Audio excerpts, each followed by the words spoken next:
राम राम मंडळी. काल दुपारी जरा आमच्याकडे पाऊस झाला, पण रात्री 8 वाजता जी पाऊस आला म्हणता, एखादा ढग फुटल्यागत पाऊस पडायला होता हो. रानभर सगळं पाणीच, ही सऱ्या भरून पाणी राहिली आहे बघा. या हत्तीकासा वरल्या अंगाला एक 15 गुंठ वांगी लावल्यात. काय पावसानं म्हणता सऱ्या भरून राहिल्या. मग आता त्या सऱ्या पाटच येऊन कुदळीनं फोडल्या आणि ह्या वड्याला पाणी काढले बघा सगळं. अजून वडा किती चाललाय बघितला का तो. आता ह्यो सगळा ऊस भरून या ऊसातनं किती पाणी मोठं पडलं आहे बघितलं का वड्याला.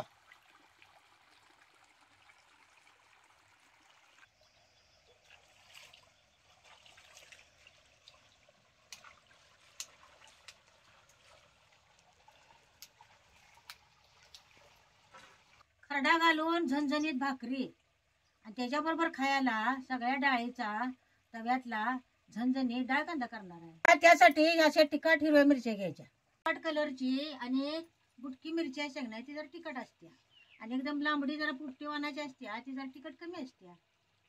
चूल पेटवतो आणि तवा ठेवतो की मिरच्या भाजायला. तवा बी चांगला जरा तापूनच घ्यायचा. आता याच्यात मिरच्या भाजून घेतो. मिरच्या अशा डाग पडूस्तोवर चढ चढ तव्यात भाजून घ्यायच्या. त्याशिवाय खरड्या चवीला चांगलं लागत नाही. असं मिरच्याची जरा डाग पडत आलं की नाही की मग त्याच्यात तेल सोडायचं.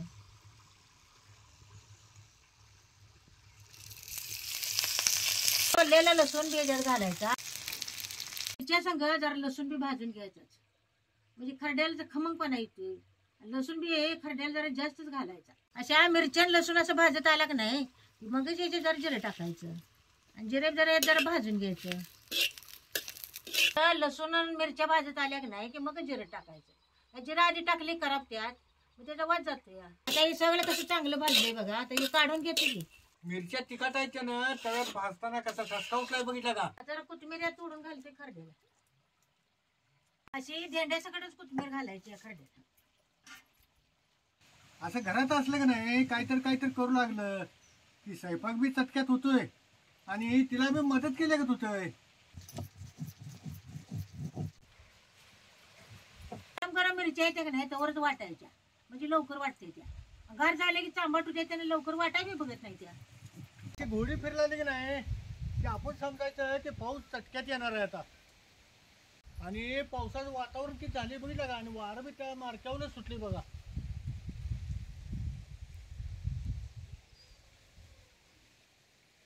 पाट्यावर खरडा वाजल सर तर चुलीतली बघा. असल्यावर असं फुकलं का नाही की जाळ होते लगेच.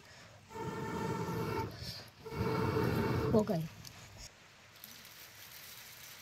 आता डाळ कांदा करायला या 3 डाळी घेतल्या. तुरीची डाळ एक अर्धा तास झालं आधी भिजत घातल्या. मसूरची मुगाची डाळ आता भिजत घातल्या. मुगाची मसूरची डाळ काय एका कडा शिजत्या, म्हणून फोडणी टाकायची आधी जरा भिजत घालायची. आता याचे जरा तेल वततो की. तेल गरम झाले एक अर्धा चमच्यात फोडणीला मोहरी टाकायची. जरा मोहरी ताटली का नाही की मग जिरे एक अर्धा चमचा टाकायचं. आता ही बारीक चिरलेला कांदा बी तेलात घालायचा.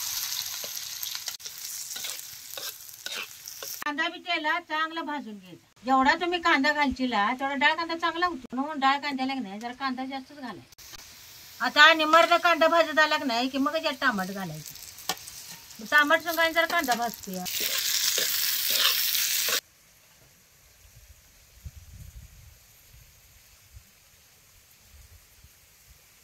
सकाळी 12 वाजतोवर असं ऊन पडतंय आणि तावतंय, आणि 12-1 वाजलं की अशी बुरघाट चालू होते बघा. औंधा जेवढा उन्हाळा होता का नाही त्या दुप्पट पाऊस पडला आहे बघा. आणि पाण्यानं रानं पाक शेवाळ्यात. ते रानात पाणी मुरणार, आणि आमची तर काय हो रानं काळी आहेत. त्याने सऱ्या कशा भरून राहिल्यात बघितला का. या कांदा टमाटो तेला चांगलं भाजून घे. काही देशी कढीपत्ता आहे, आता याच्यात 1-2 पानं वर पाडून टाकतो की. आता हे खरडा बी वाटलेला आहे, त्याला चांगला भाजून घे. डाळ कांदा जरा झणझणीतच कर. खरडा जरा जास्तच घातले हो. हा झणझणीत झाला पाहिजे बघ चांगला. मी घालून डाळ कांदा करा नाहीतर खरडा घालून करा, खरं डाळ कांदा यो झणझणीतच पाहिजे. हे सगळं तेलात चांगलं भाजले. याच्यात ते खायला अर्धा चमचे टाकतो. याच्यात तुरीची डाळ घालून घे.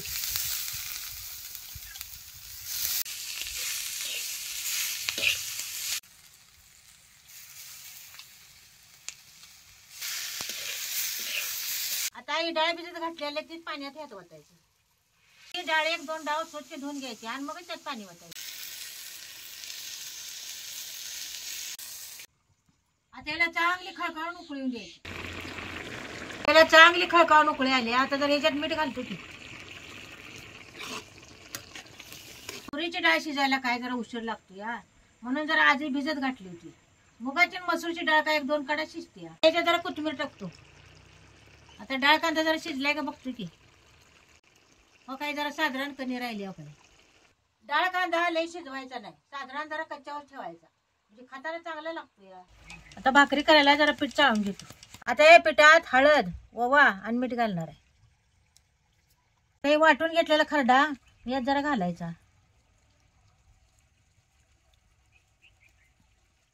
हा तवा चांगला तापलाय, जरा भाकरी करायला उतवून घालतो घ्या. आता ह्याच्या जर पिठाची चिमट टाकली की याला लवकर उकळी येते. मग खळखळून उकळायला शेवट उतवणी घालायचं नाही आणि पिठाला मग चिकटपणा येत नाही. याला उकळी आली. आता ही ओततो की. असं उकळी आल्यावर उतवणी घाल. असं उतवणी कालवून घ्यायचं. असं ही उतवणी पिठा चांगलं असं कालवून घ्यायचं. जरा जरा गार पाणी घालून ही पीठ घट मळून घ्यायचं.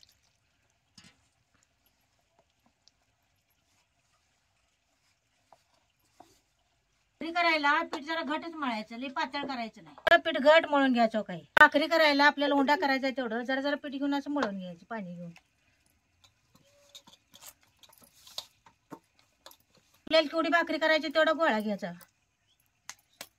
जरा जरा पीठ असं चाळून ह्याच्यावर भाकरी थापून घ्यायची. असं हाताला पीठ लावायचं म्हणजे भाकरी चिकटत नाही. या पिठात जर तुम्ही जरा गव्हाचं आणि बेसनचं पीठ घातला तर हे धपाटेच पीठ झालं. तुम्ही ह्याच्या जरा ओवा आणि खरडा घालून ह्याच्या मी भाकरी करणार आहे. अशा गोल भाकरी थापून घ्यायच्या. आता ही भाकरी थापून झाली. आता तव्यात टाकतो की. आणि आता याला लगेच पाणी लावायचं, नाहीतर भाकरी मग पिठाळ्यावर होती. आता या भाकरीला पाणी आटल्याशिवाय ही भाकरी उलटायची. पाणी कसं आटले बघा. आता ही भाकरी उलटायची.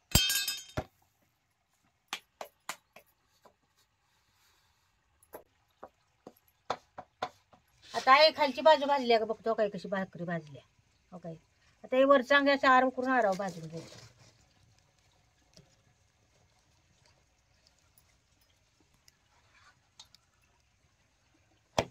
आता या भाकरीला पाणी लावायचं. बाजूने सगळीकडे पाणी लावून घ्यायचं.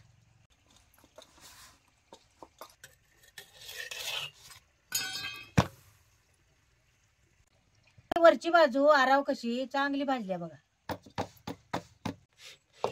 आता ही भाकरी कशी भाजली बघा चांगली.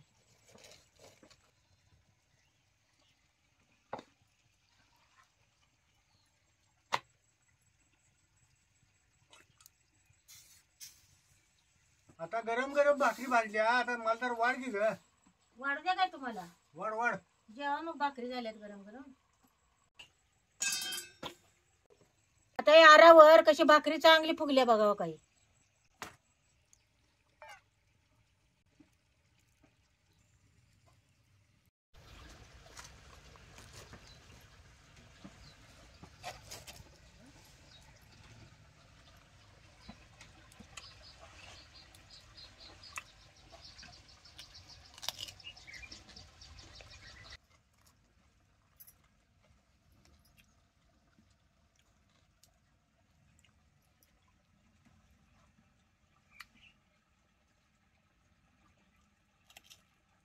खरड्याचा डाळ कांदा आणि खरड्याची भाकरी एक नंबर झाल्या बघ. चुलीवरच्या जेवणाला चव चांगलीच लागते हो. आणि त्या जरा खरडा जरा तिखट होता. होय अगं दोन्ही बी चांगलंच झालंय बघ. गरम गरम भाकरी डाळ कांदा आणि घ्या आणि पोट भरून जेवा.